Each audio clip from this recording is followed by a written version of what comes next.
begitu bendungan jebakannya sudah jadi, langsung kita pasang bubu.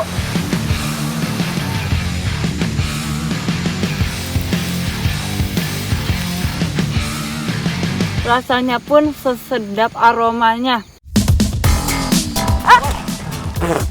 Lokasi si gadunya ini di tanah yang miring.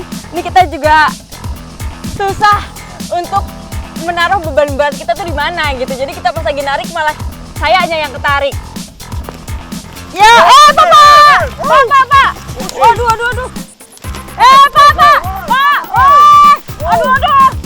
Stop, Pak! Waduh. Ya ini teksturnya lebih lembut dibanding keripik pada biasanya.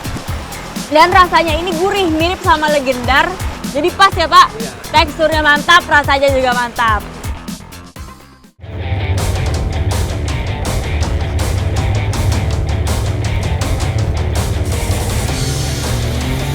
Hari ini saya akan melakukan suatu kegiatan untuk melestarikan alam. Dan untuk mencapai lokasi, saya akan menguji adrenalin saya menggunakan off-road.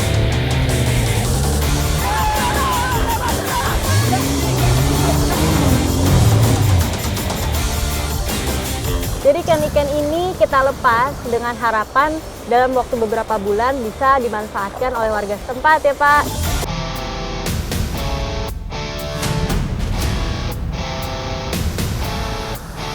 Kecamatan Petung Kriono menjadi destinasi petualangan saya berikutnya. Di sini masih menyimpan dan menjaga kearifan lokal, salah satunya dalam mencari ikan.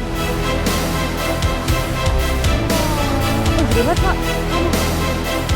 Di Desa Soko Kembang ini ada kearifan lokal yang masih dilakukan untuk mendapatkan protein. Dan saya mau ikutan nih hari ini. Dan ini kita udah lihat targetnya, tapi kita harus melakukan kegiatannya dulu. Ikuti jejak saya, jejak petualang. Pak!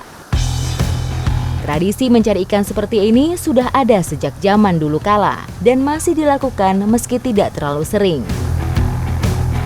Jadi teknik menangkap ikan yang kita gunakan ini namanya teknik pasang udut atau jebakan. Jadi kita menutup aliran air ini dengan batu supaya ikan yang mau kita tangkap tidak bisa kemana-mana.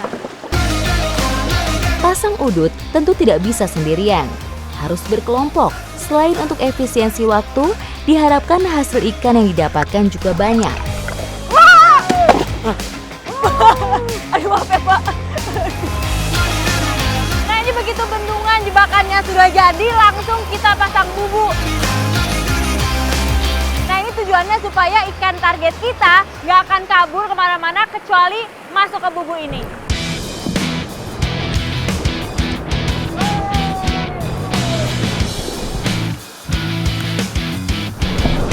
Jadi pertama-tama kita melempar batu ke tempat yang memungkinkan ada ikan di daerah situ dengan tujuan untuk menakut-nakuti ikan, jadi dia akan terbawa ke bubu yang sudah kita pasang.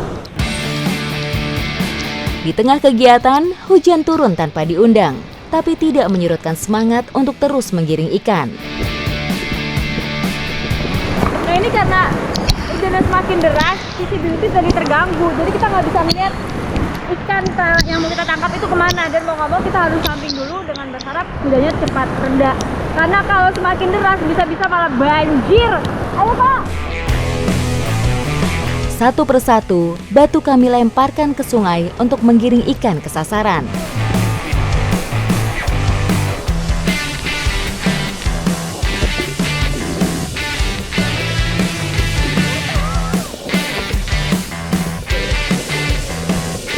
Kayaknya saya malah kesenangan, bukan kesenangan dari ikan, tapi kesenangan main airnya. Saat hujan turun, suhu tentu akan menurun. Bersama dengan itu, kadar oksigen akan meningkat. Kandungan oksigen yang tinggi dalam air membuat ikan lebih bertenaga dalam berenang. Tapi lagi-lagi, bermain dengan alam tidak bisa diprediksi. Tadi sebenarnya sebelum hujan, saya dan Bapak udah lihat ada ikan-ikan besar-besar di samping batu itu. Nah, cuma karena ini hujan, debit air naik, nggak tahu deh apakah dia kabur atau masuk ke bubu. Semoga aja masuk ke bubu.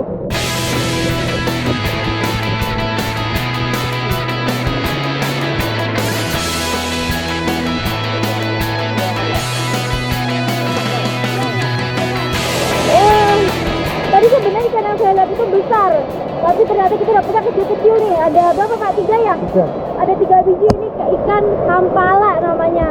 Ya udah bersyukur ya Pak, masih dapat ikan. Masuk ke situ. Masih ke mana Pak? Karena emang cuaca udah semakin deras hujannya, ini kan kita langsung berteduh dan mengolah ikan-ikan ini. Ikuti jejak saya, jejak petualang. Ayo Pak!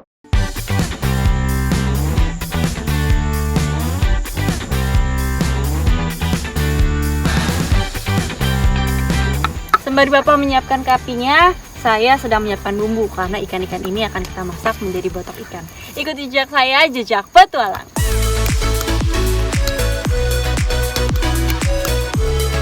Botok merupakan masakan dengan bahan dasar kelapa muda. Diolah bersama bahan utama lainnya, salah satunya ikan.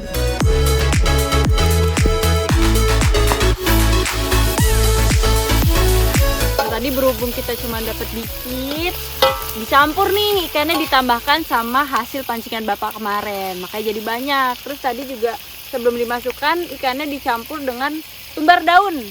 Nah ini berfungsi untuk menghilangkan bau amis pada ikan.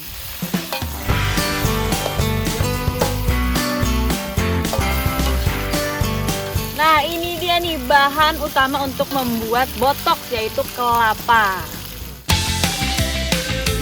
Tidak perlu waktu lama untuk memasak botok ikan dan tidak boleh terlalu sering diaduk agar tekstur ikan tidak hancur.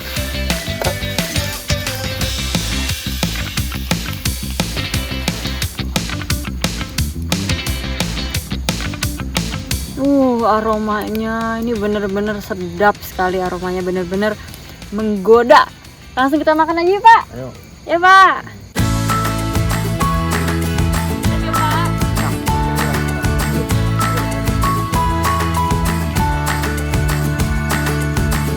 Rasanya pun sesedap aromanya, rempahnya terasa, terus kelapanya bikin semakin gurih.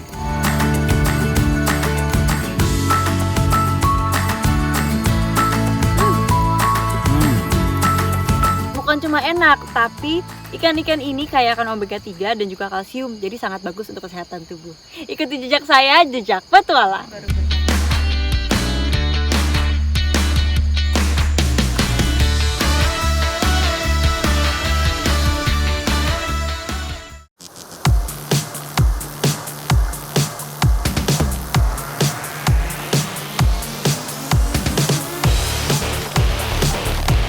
Ya Pak, kali ini saya menuju ke pohon aren, tapi bukan untuk membuat gula aren. Kira-kira apa yang saya buat? Ikuti jejak saya, jejak petualang.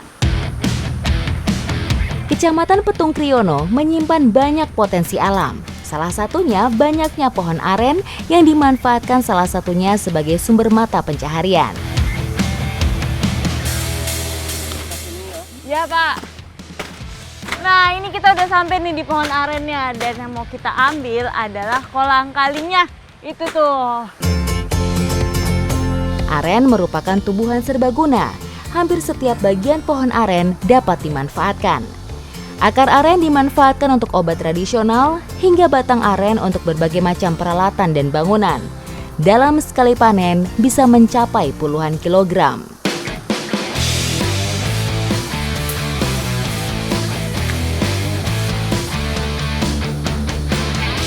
Berbeda nih, unik. Jadi kalau biasanya panen buah itu dikerek ke bawah saja, kalau ini talinya dibuat sedikit menjauh atau dengan sistem mirip dengan zipline. Nah ini bertujuan supaya buahnya tidak rusak. Dari berbagai cara mengambil buah aren, teknik zipline paling efektif dan efisien. Pak! Oh iya, saya mundur sedikit kata Bapak. Ya. Ini kurang kenceng tali ya Pak. Nah ini juga talinya harus super kenceng, kalau enggak kolang kalinya malah jatuh, yang dihindari malah terjadi. Saya bertugas untuk mengambil buah aren yang diluncurkan dari atas.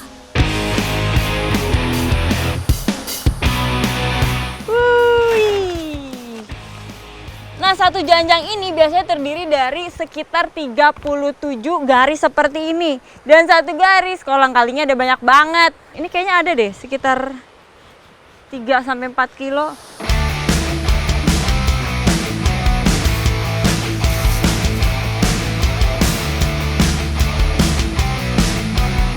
kita udah ambil kolang-kaling sejumlah yang kita butuhkan. Habis ini mau langsung kita olah.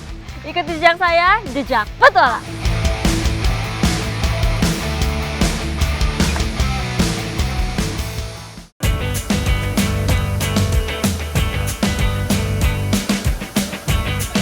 Bicara tentang kreativitas, warga desa Soko Kembang tak perlu diragukan lagi dalam mengolah makanan. Banyak ragam olahan yang tercipta dari bahan apapun termasuk kolang-kaling.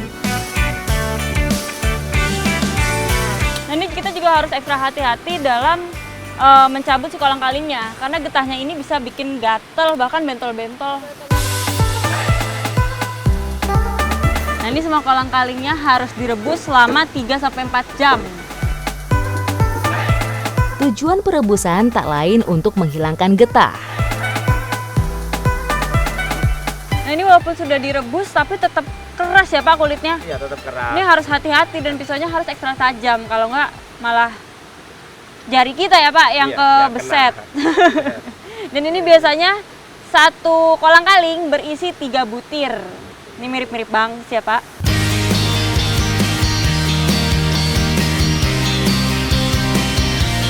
Nah kayak gini pun sebenarnya udah bisa dimakan ya Pak? Udah Saya bisa. minta ya Pak?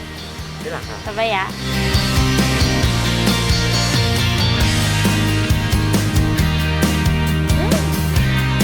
Ini teksturnya enak banget ya Pak? Teksturnya itu kenyal tapi nggak terlalu lembek. Pas banget. Terus sebenarnya nggak ada rasanya. Cenderung hambar tapi enak gitu Pak. Kolang-kaling disukai banyak orang di Indonesia, terutama di Pulau Jawa. Buah ini banyak digunakan untuk membuat beberapa macam minuman atau makanan. Bisa juga dibikin opor.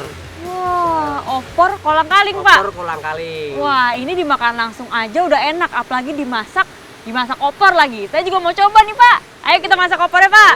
Yuk. Pembuatan opor kolang-kaling sama seperti mengolah opor pada umumnya, dengan perpaduan bumbu dan rempah.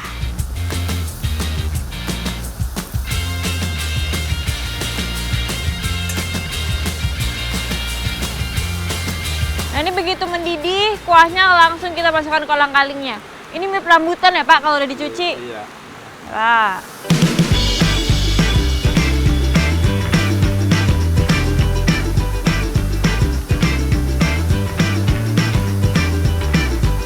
Apa Pak?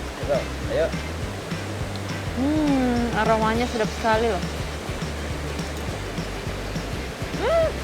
Enak kan? Ini benar-benar enak. Teksturnya pas banget sama kuah opor.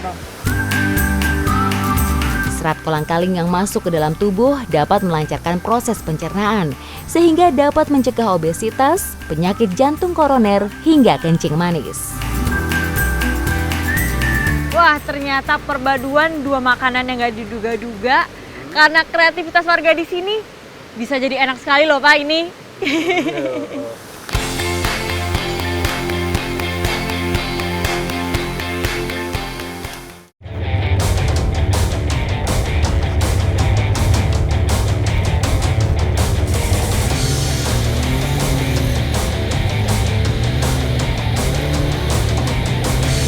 Off-road menjadi salah satu hobi bagi para pemburu petualangan. Menerabas sungai berlumpur, hutan dengan tanah berundak, hingga kaki gunung menjadi impian paling dinantikan para off-roader.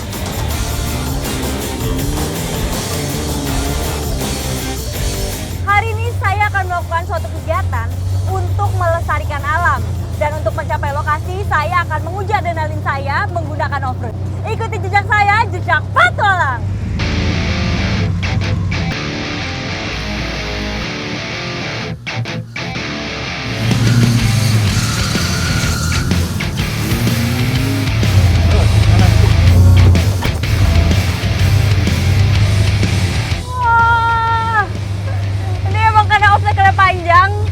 Masuk hutan ternyata ada obstacle yang tidak terduga nih.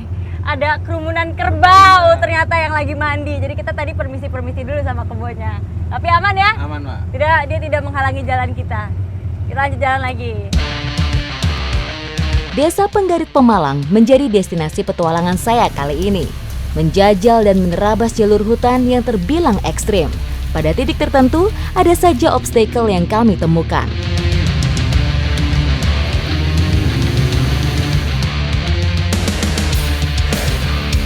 Lokasi tujuan utama sudah di depan mata.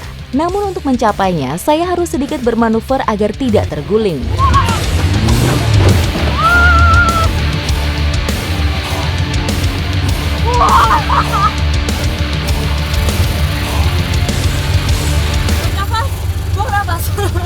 Ini kita udah sampai di sungainya, walaupun tadi hampir terguling ya Pak. Tapi ini kita udah sampai, mau langsung kita lepaskan bibit-bibit ikan. Ayo Pak, kita turun. Pak.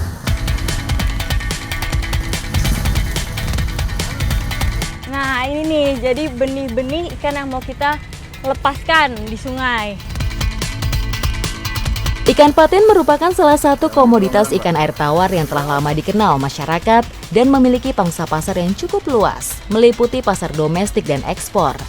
Patin termasuk golongan ikan yang mampu bertahan pada segala perairan. Jadi ikan-ikan ini kita lepas dengan harapan dalam waktu beberapa bulan bisa dimanfaatkan oleh warga setempat ya Pak. Jadi bisa dikonsumsi, bisa juga dijual, jadi bisa bermanfaat bagi orang banyak. Dan juga semoga dengan dilepas di tempat yang sesuai di hulu sungai ini bisa berkembang biaknya dengan baik. Jadi semakin banyak lagi ikan-ikan di sini. Ikan merupakan sumber protein yang tinggi sehingga meningkatkan asupan gizi pada anak. Mendukung perkembangan otak karena mengandung DHA yang tinggi. Tujuan lainnya untuk menjaga keseimbangan lingkungan, ekosistem, khususnya sungai, dan menambah ketersediaan stok ikan di perairan umum. Sudah dilepaskan, kita akan melanjutkan perjalanan kita lagi. Ikuti jejak saya, jejak petualang.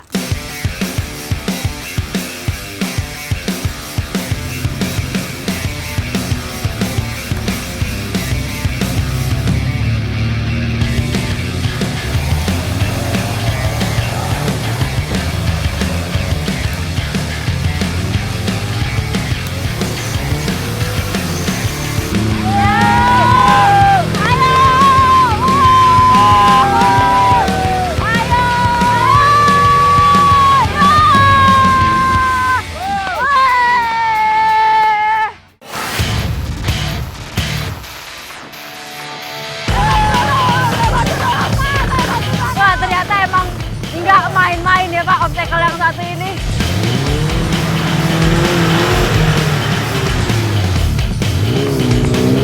Yo.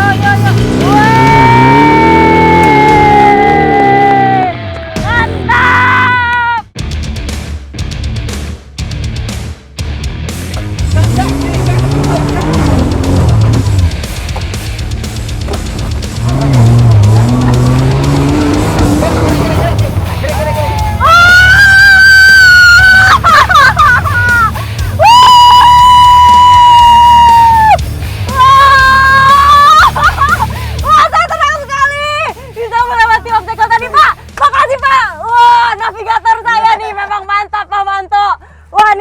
Perjalanan saya hari ini mantap sekali. Kita udah melakukan kegiatan untuk melestarikan alam, terus mengecek adrenalin dengan off-road, bisa mencoba tantangan menaklukkan obstacle tadi. Terima kasih ya Pak, mantap. Ikuti jejak saya, jejak petualang.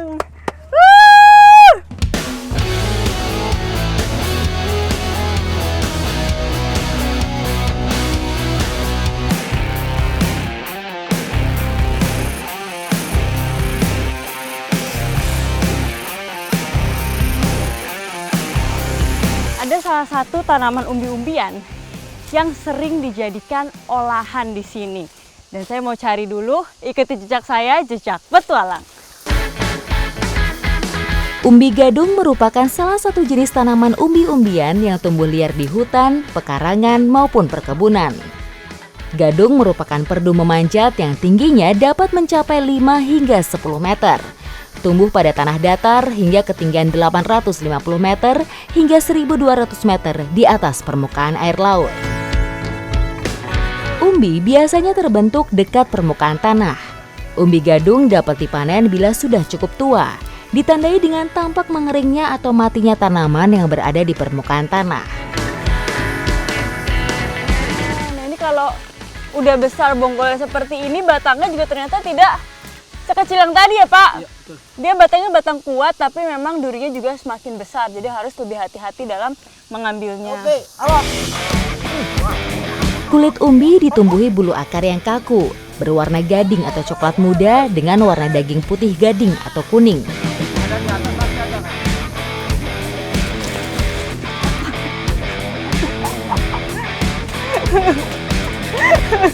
Ini perjuangan banget ya Pak.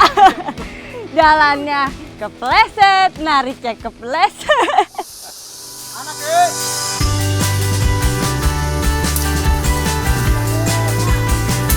Nah ini kita emang kalau mau berhenti di bagian tanah yang miring ini, kita harus memanfaatkan pohon-pohon yang ada di sini. Entah untuk pijakan kaki atau untuk perpegangan tangan. Kalau enggak, merosot Pak.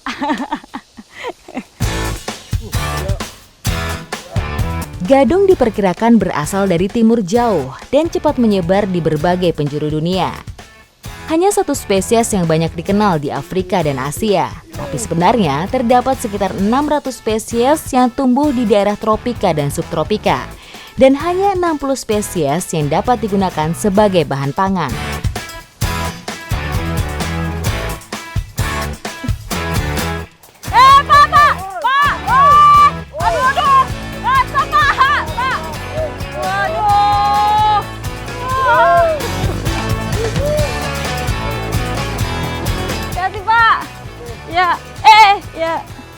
Pak, aduh ini emang perjuangan banget ya nyari si gadung ini, dan ternyata emang bener nih kata Bapak, gede banget. Ini besar banget Pak, ini sekepala saya kayaknya besaran dia, ya nggak? Besar kepala? Enggak. Nah ini kita kayaknya udah dapat banyak ya Pak. Ini biasanya diolah menjadi makanan. Nah tapi kita nggak bisa seolah, harus dibuang dulu racunnya yang ada pada gadung ini, dan caranya nggak sembarangan ya Pak. Ini mau kita bersihkan dulu racunnya. Ikuti jejak saya, jejak petualang. Ayo Pak, kita turun. Oke. Ya.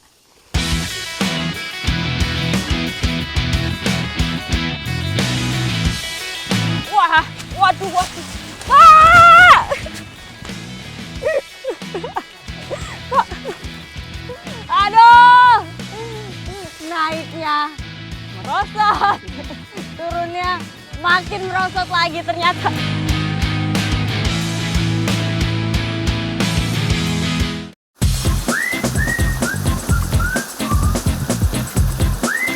Sebenarnya gadung adalah komoditas yang mempunyai prospek cukup baik. Tanaman umbi-umbian ini termasuk sumber pangan yang belum banyak dikenal masyarakat luas. Masyarakat lebih mengenal gadung setelah diolah menjadi keripik.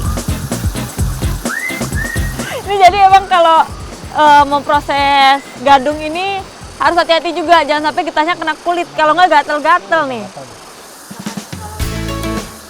Umbi gadung mengandung racun sianida yang dapat menyebabkan keracunan, sehingga perlu dilakukan beberapa proses untuk menghilangkan kandungan residu HCN atau meminimalkannya, sehingga umbi gadung menjadi aman dan layak untuk dikonsumsi.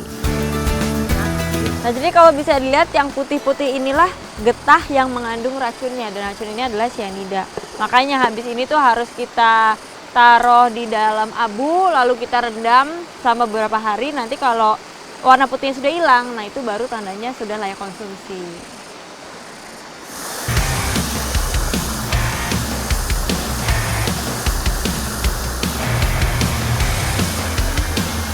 Nah ini kalau sudah dilumuri oleh abu gosok seperti ini, langsung ditutup ya Pak? Ditutup. Pakai daun aja Pak.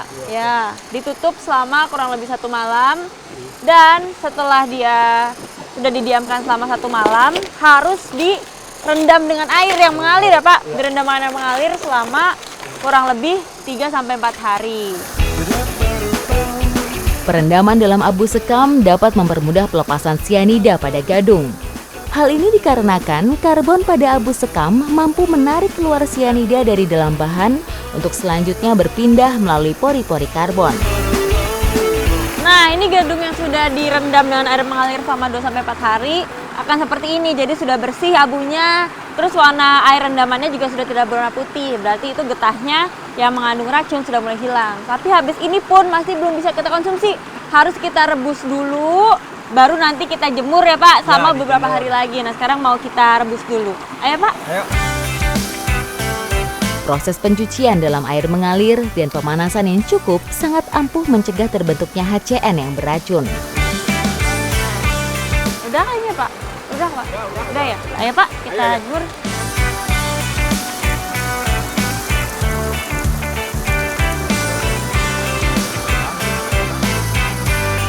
Nah ini kalau sudah ditiriskan harus dijemur dulu selama kurang lebih 3-4 hari. Pokoknya sampai kering ya Pak? Iya, sampai kering. Baru setelah itu baru bisa digoreng. Nah, yang ini udah bisa proses digoreng Mbak? Oh ini udah ada? Udah ada. Wah sip. Asik. Nah ini kalau udah Goreng, dijemur selama 3-4 hari akan menjadi seperti ini bentuknya. Nah inilah yang bisa langsung digoreng untuk dikonsumsi. Ayo Pak goreng, ayo.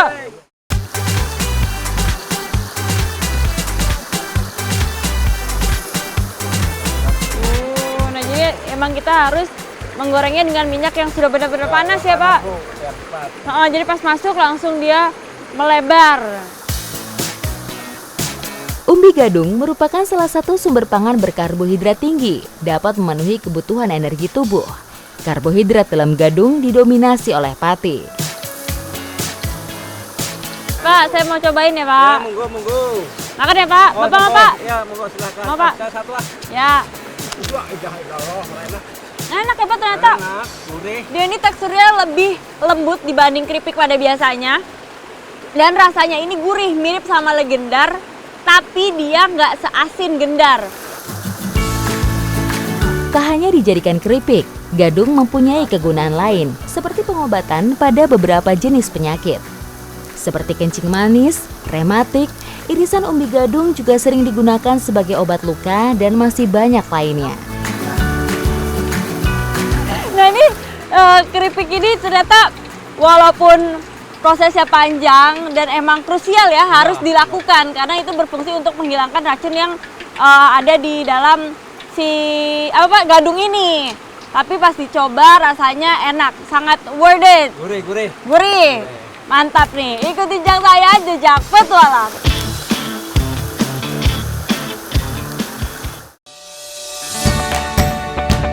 Ini Mbak, taruh nih Mbak.